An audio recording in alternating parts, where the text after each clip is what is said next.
I wanted to take some time to talk about Emtala, or the Emergency Medical Treatment and Active Labor Act. And I've known about this for a while because I'm an EMT and we use it. It's required that we take anyone who wants to go and take them to the hospital, and for the most part they get treated. And they get treated quickly. Nobody asks about insurance status. It's not really important in treating anyone with a medical condition. And one of the things that I always had expected but didn't know the statistics on were that a large amount of patients were not paying for their care. And according to the government, it's 55%. Over half of people seen in U.S. emergency departments do not pay for their care.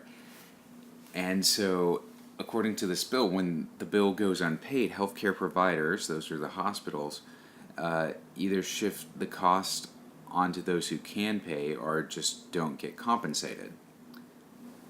This shift in payment amounts to about $455 per individual, or $1,186 per family in California each year.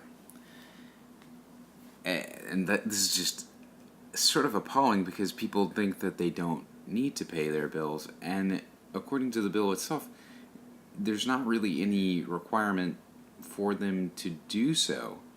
They can't have their bills collected by a billing agency, but that seems to require that the patient be sued. And so that requires some court time and fees and things like that. So if it's $1,000 payment or whatnot, then and they're not going to pay anyway, then it's not even worth it.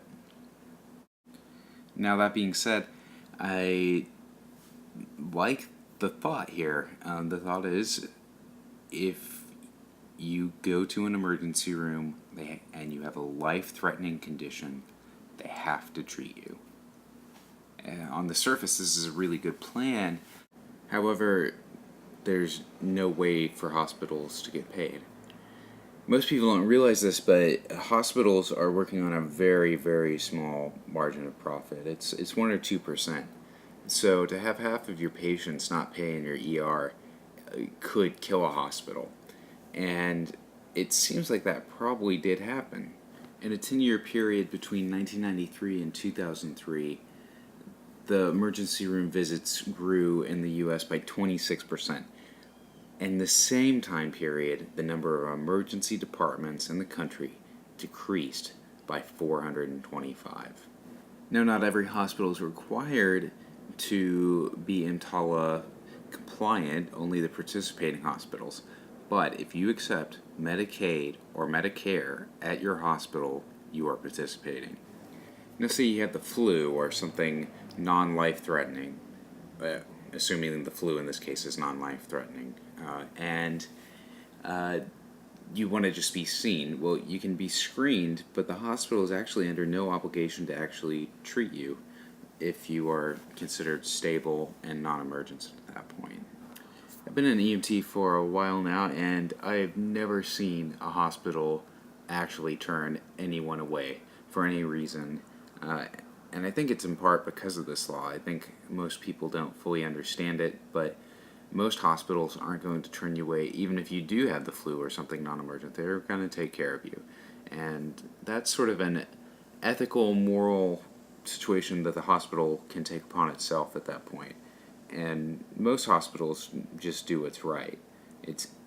I've never even seen or heard anyone even thinking about doing anything contrary to this law.